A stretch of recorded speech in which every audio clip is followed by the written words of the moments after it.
We most likely have an ACC title elimination game this Saturday as number 20 Duke travels to take on number 18 Louisville in a battle between two teams that have really exceeded their preseason expectations.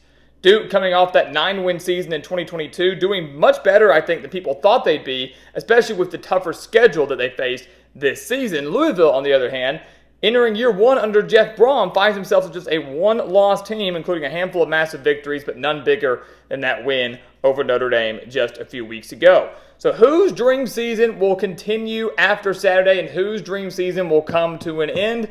That's the question we're going to answer today. So welcome back to the Gridiron Expert, guys. We're so glad that you could join us today. As always, please continue to like, comment, subscribe, share our videos, and of course, check out everything down in the description below, including those expert picks over on our website, thegridironexpert.com. We are on a 49-22 run against the spread.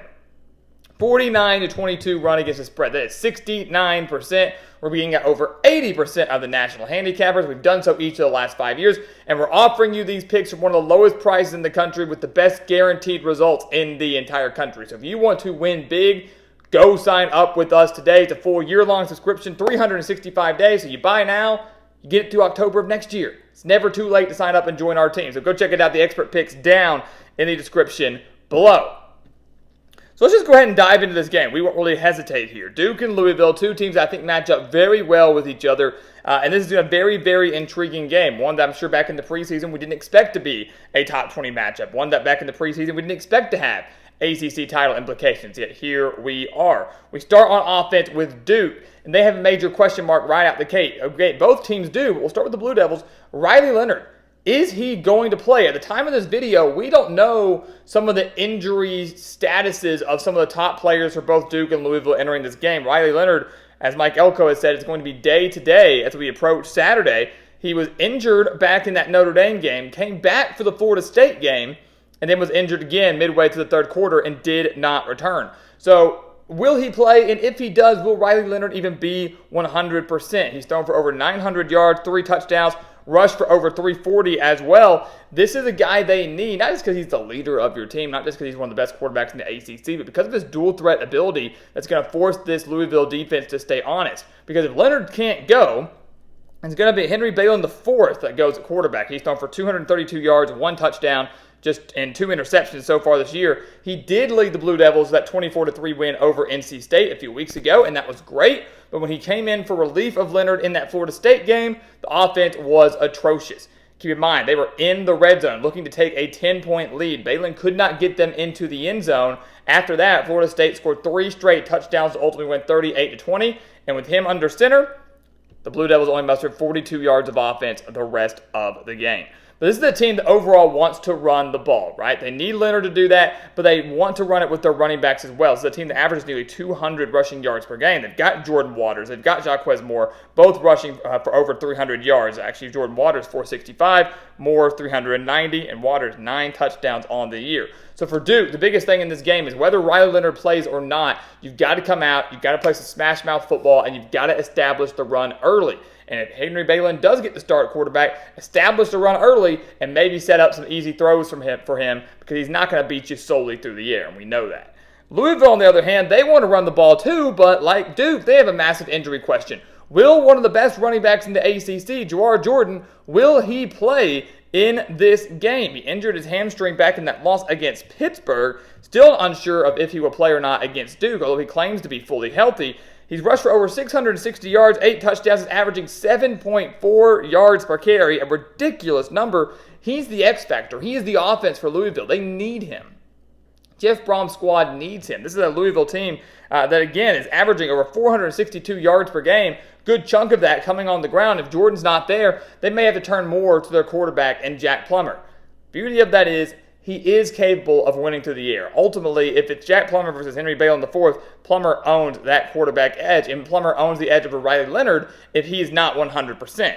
If Riley Leonard's not 100%, Plummer does own that edge. He's thrown for over 286 passing yards per game, 1,900 yards on the year, 13 touchdowns. He knows Jeff Brom. He knows the system. Started off with him at Purdue, transferred to Cal, now back with Brom now at Louisville. So, again, this is a Louisville team that if Jawhar Jordan can go, you're going to see that type of balance that we've seen from the Cardinals this year. You're going to see a pretty good passing attack complemented by a very strong rushing attack. If Jordan can't go, I have a feeling Louisville's still going to want to pound the rock, but Plummer's going to have a little bit more weight on his shoulders. And the question is, can he deliver? Take a look at the defense. Duke, they don't want Louisville to be balanced, right? They'd love it if Jawhar Jordan didn't play. They'd love it if they could find a way to bottle up the Louisville running game and force Jack Plummer, who does have some issues with turnovers at times, to win the game through the air. We know Mike Elko's a defensive-minded coach. We've seen that his entire career. 316 yards per game. That's all Duke's giving up. Only 179 through the air and 136 on the ground. So, again, a sketchy number there. Not bad numbers against the run, but not great either. And that's concerning if Louisville is going to go out there and pound the rock and average over 7 yards per carry. This secondary, though, has been pretty good, but you should take it with a grain of salt. 108, less than 180 yards per game to the air is really, really solid. But who has Duke played at quarterback outside of Jordan Travis, who threw for 268 against the Blue Devils, and Sam Hartman, who threw for 222? They haven't played anybody. They played UConn. They played Northwestern. They played a bad Clemson team. They haven't really played anybody solid and elite enough quarterbacks outside of those two to alter those passing numbers. And I wouldn't put Jack Plummer in there as elite, but I would put Jeff Brom's passing attack and this Louisville passing attack up there as one of the better ones in the conference that could truly give this Duke secondary a test. So if I'm Duke entering this game, you've got to find a way to stop the run game and force this team to win. Believe in your secondary, but make sure you make Louisville one-dimensional. That's what I'm trying to do. Whether Jawhar Jordan plays or not, I'm trying to bottle up the run on Louisville and force them to win the game through the air. And maybe hope that my secondary that's forced 6 interceptions this year, maybe hope they can force 1 or 2 more and that our offense can go convert off it. Because if the Cardinals remain balanced, Duke is in trouble. Louisville, on the other hand, their defense has been solid. Maybe not nearly as solid as they were last year, where they racked up over 50 sacks on the year, but still pretty good, giving up just 318 yards per game, 220 through the air, less than 100 on the ground. And that's your key number, right? This is a Louisville defense that's been very stingy all year long against the run.